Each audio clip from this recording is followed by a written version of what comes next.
त्याच्यावरती दगड फेकलं गेलं, शेण फेकलं गेलं, साडी बदलली, फ्लेक्सची साताली गेली. याच्या व्यतिरिक्त सावित्रीबाईंचं जे व्यक्तिमत्व जे होतं त्याबद्दल फारसं कोणाला काही माहिती नाही किंवा ज्या घटना प्रसंग जे आहेत त्याला फारसं महत्त्व दिले गेलं नाही.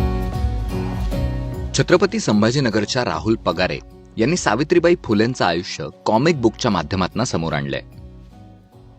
की लहान मुलांना आपण जेव्हा शिकवतो 10-12 वर्षाच्या मुलांना, तर आपण बघतो की 3री-4थी मध्ये आपण एक कविता 100 वेळेस जर म्हटली असेल, एखादा धडा आपण 10 वेळेस जरी वाचलेला असेल तर कालांतर आपण तो विसरून जातो, कारण की टेक्स्ट मेमरी जास्त दिवस राहत नाही.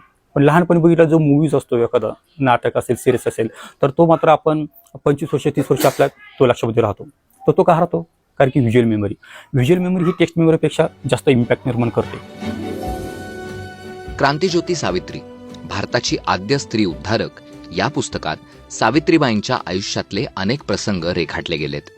शालेय वयातच मुलांमध्ये समतावादी दृष्टिकोन विकसित व्हावा या हेतूनं हे पुस्तक लिहिल्याचं राहुल सांगतात.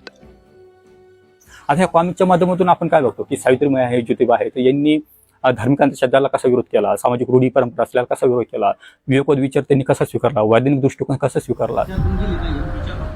आंबेडकरवादी चळवळीत कार्यरत राहुल पगारे यांचं हे 3रं पुस्तक.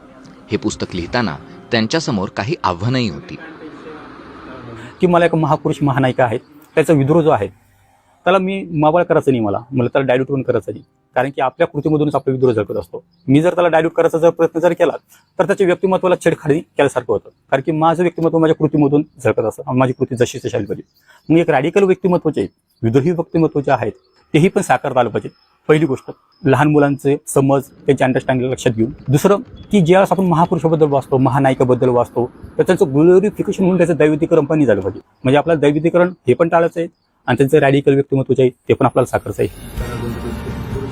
या पुस्तकाच्या लिखाणाचं काम छत्रपती संभाजीनगरमध्ये पार पडलं. पुण्यात संदीप भालेराव यांच्या टीमनं आर्ट अँड इलस्ट्रेशनचं काम पूर्ण केलं. एडिटिंगचं काम मुंबईत श्वेता कांबळेंनी सांभाळलं. आणि मग त्याचा कंटेंट रायटिंग जो आहे तो कंटेंट रायटिंग आपण इथेच केलेलं संभाजीनगरमध्येच.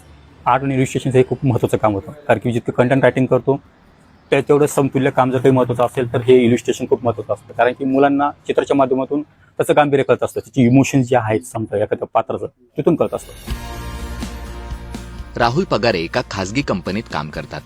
क्रांतिज्योती सावित्री या पुस्तकाला चांगला प्रतिसाद मिळाला तर समतावादी चळवळीतले इतर महापुरुष आणि महानायिकांचा इतिहास समोर आणण्याचा राहुल यांचा मनोदय आहे.